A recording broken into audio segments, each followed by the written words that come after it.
हम हिंदू हैं। स्वामी विवेकानंद ने एक बात कही थी कि गर्व से कहो हम हिंदू हैं। स्वामी विवेकानंद तो सांप्रदायिक नहीं थे, स्वामी विवेकानंद तो किसी पार्टी के नहीं थे।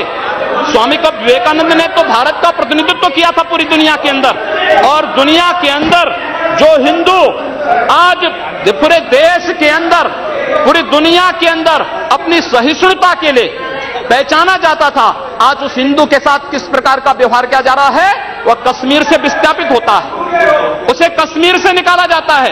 एक भी बार इस सदन में चर्चा नहीं होती है, इन लोगों का मुंह नहीं खुलता जब कश्मीर से 3.5 लाख की संख्या में कश्मीरी पंडित निकाले जाते हैं, तब ये लोग नहीं बोलते। पिछले 2012 में असम के अंदर 3 महीनों तक बोडो जनजाति के लोगों को मारा जाता रहा, कोई नहीं बोला। महोदय, कोई नहीं बोला। जम्मू कश्मीर के बाद जम्मू कश्मीर के हिंदुओं के मारने पर कश्मीरी पंडितों को उनके घरों से बेदखल कर दिया गया, एक भी बार ये लोग बोले नहीं, इनको पीड़ा नहीं हुई। दुनिया के अंदर ये अपने आप में बिरला उदाहरण था जहां पर अपने ही देश में अपने ही जानने वाले लोग विस्थापित होकर के खाना बदोश की जिंदगी जी रहे हैं। उस शर्मनाक घटना की निंदा एक भी बार इन लोगों ने नहीं की। मुंबई के दंगों पर ये लोग मौन रहे, जमशेदपुर और भागलपुर के दंगे कांग्रेस के समय हुए थे, एक भी बार इन लोगों ने उस पर चिंता व्यक्त नहीं की। और तो और 1984 में इस देश के अंदर जिन सिख गुरुओं का योगदान इस देश को बचाने और इस देश की धर्म और संस्कृति, इस देश के समाज को बचाने में बहुत महत्वपूर्ण थी, उन सिखों के कत्लेआम पर भी इनको शर्म महसूस नहीं होती है। और आज लोग इस देश के अंदर बात करते हैं सांप्रदायिक सौहार्द की, इनका पूरा चेहरा सांप्रदायिक हिंसा से रंगा हुआ है, सांप्रदायिक एजेंडे से रंगा हुआ है। और इसीलिए बंधु महोदय, इस देश के अंदर असम में क्या हो रहा है, बांग्लादेशी घुसपैठिए इन लोगों के अपने हो गए, और इस देश में लाखों वर्षों से रहने वाला समुदाय पराया हो गया। इस देश के अंदर महोदय, असम में बांग्लादेशी घुसपैठियों के कारण Kokrajhar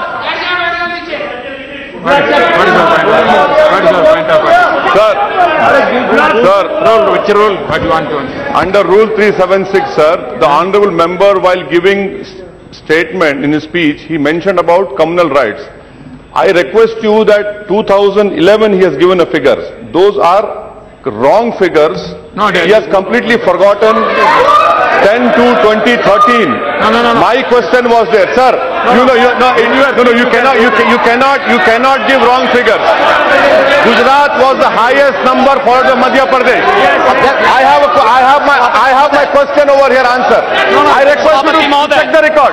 Please. Sir, Please take it. Please. Say. No. Please. See, unmute my leg. See, on my leg, please. See, the member is speaking and giving some figures. You are disputing that figures. No. In your speech you can say. There is no ruling. There is not out of. During your speech you can speak. You reply that. During your speech you can counter it. Not. When your time comes, you at that time can dispute it. You continue. You can nothing will counter. उपाध्यक्ष महोदय, सच्चाई कड़वी होती है और कड़वी सच्चाई लोग स्वीकार करने को तैयार नहीं, क्योंकि लोग उस बीमारी से स्वयं त्रस्त हो चुके हैं जो बीमारी इन्होंने पूरे देश को दी है, और इसीलिए ये लोग उस सच्चाई को स्वीकार नहीं कर सकते। कश्मीरी पंडितों के निष्कासन पर और कश्मीर पे हुए अत्याचार पर ये लोग मौन थे। मैं 2011-12 में असम के अंदर देख रहा था, 3 महीनों तक लगातार दंगे होते रहे, इन लोगों ने एक भी बार सदन में चर्चा नहीं कराई, असम जलता रहा। और तो और कांग्रेस के लोग एक बार तो असम के ही मुख्यमंत्री को कटघरे में खड़ा कर दिया कि इन्होंने बोडो लोगों के बारे में कैसे बोल दिया। अरे बोडो वहां का नागरिक है, उसके बारे में नहीं बोलेंगे, किसके बारे में बोलेंगे? लेकिन ये लोग बांग्लादेशियों घुसपैठियों की वकालत करते हैं, और बांग्लादेशी घुसपैठियों की वकालत करते हुए इन लोगों ने पूरे बांग्लादेश पूरे पूर्वोत्तर के भारत का जो समीकरण बदला है महोदय, असम के अंदर आज कोकराझार, धुबरी, चिरांग और बरबेटा जिले जो हिंसा की सर्वाधिक चपेट में हैं, वे सर्वाधिक चपेट में जो जिले हैं वे इसलिए हैं क्योंकि बांग्लादेशी घुसपैठी वहां पर आकर के जमीनों पर कब्जा किए हैं। इन लोगों ने वर्क परमिट के साथ साथ उनके राशन कार्ड बनाए हैं और बेशर्मी के साथ देश के साथ खिलवाड़ इन्होंने वहां पर उनके माध्यम से करवाया है महोदय। और तो और हम किसी और बात में नहीं जाना चाहते हैं, मैं पूछना चाहता हूं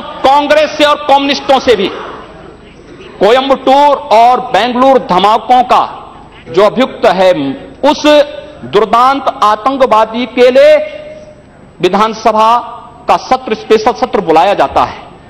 दोनों दल एक साथ मिलकर के अपील करते हैं कि उसको छुड़वाओ। ये क्या सेकुलर, क्या यही सेकुलर है? क्या इनका यही सेकुलर एजेंडा है? क्या यही इस देश में यही सेकुलरिज्म है? और इस देश के अंदर महोदय, इस देश के अंदर क्या हुआ था? Let him speak. हम भूले नहीं महोदय, 11 अगस्त 2012 को मुंबई के आजाद मैदान में जो कुछ हुआ महोदय, आजाद मैदान की घटना क्या थी?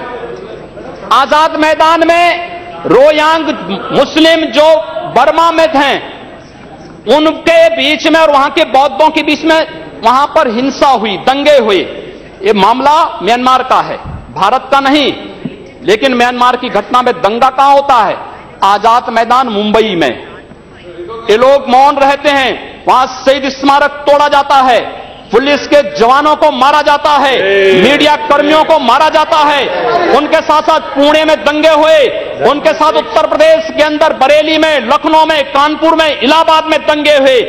ये लोग मौन रहे, इन लोगों ने कभी उस पर आवाज नहीं लगाई, ये लोग मौन रहे उस घटना पर। ये वही लोग हैं जो आजाद मैदान की घटना पर मौन थे और बाबा रामदेव पे, उन सत्याग्रहियों पर ये लोग रामला मैदान पर लाठी चार्ज करके बेशर्मी के साथ वंदे मातरम का गान करने वाले देशभक्तों पर लाठी चार्ज करते हैं। ये लोग देश के अंदर सांप्रदायिक हिंसा की बात करते हैं। सांप्रदायिक हिंसा किसने फैलाई है? कौन फैला रहा है इस देश के अंदर? कौन इस देश के अंदर सच्चर कमेटी के नाम पर समाज को बांटने का कार्य कर रहा है? इन लोगों ने सांप्रदायिक आधार पर 1947 में देश को बांटा है और आज पुनः देश को बांटने की साजिश के तहत पाकिस्तान के एजेंडे पे ये लोग कार्य कर रहे हैं। और इसलिए महोदय, जब उत्तर प्रदेश के अंदर की जो घटनाएं आई हैं, उन घटनाओं पर अगर आप नजर डालेंगे महोदय, जो घटनाएं हुई हैं उन घटनाओं के बारे में अगर मैं आपके सामने रखूं तो घटनाएं अपने आप में चौंकाने वाली घटनाएं हैं। और वे चौंकाने वाली घटनाएं कितनी खतरनाक हैं। Sir, Rule 380. I'm quoting.